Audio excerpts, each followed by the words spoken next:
ఎండమావులు episode 31. Sridevi తన మాట వినలేదని కిషోర్ కోపంతో రగిలిపోతాడు.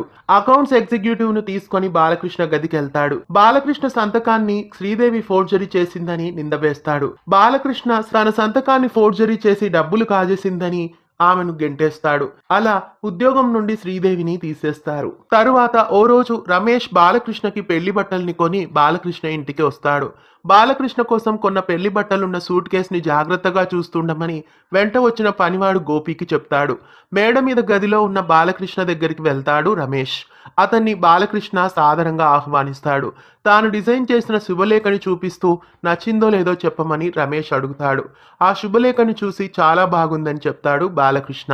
అతనికి పెళ్లి బట్టలు కూడా తీసుకొచ్చానని హాల్లోకి వచ్చి చూడమంటూ గదిలో నుంచి బయటకొస్తాడు రమేష్.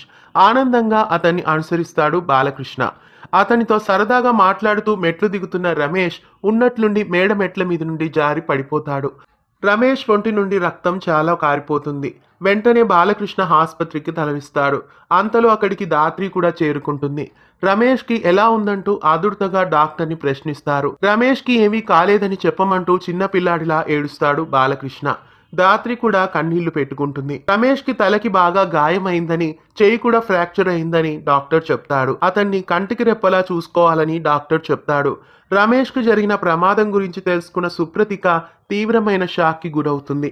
ఇక ఒకరోజు రమేష్ పిఏ ఇంటికొస్తాడు. అప్పుడు పనివాడు గోపి అందరూ అనుకుంటున్నట్లు రమేష్ మేడ మెట్లపై నుండి పడిపోలేదని అంటాడు. ఆ మాటకి పిఏ ఆశ్చర్యపోతాడు. ఆ సంఘటన జరిగినప్పుడు తాను కూడా బాలకృష్ణ ఇంట్లోనే ఉన్నానని, హాల్లో నుంచి అంతా చూస్తూనే ఉన్నానని చెప్తాడు.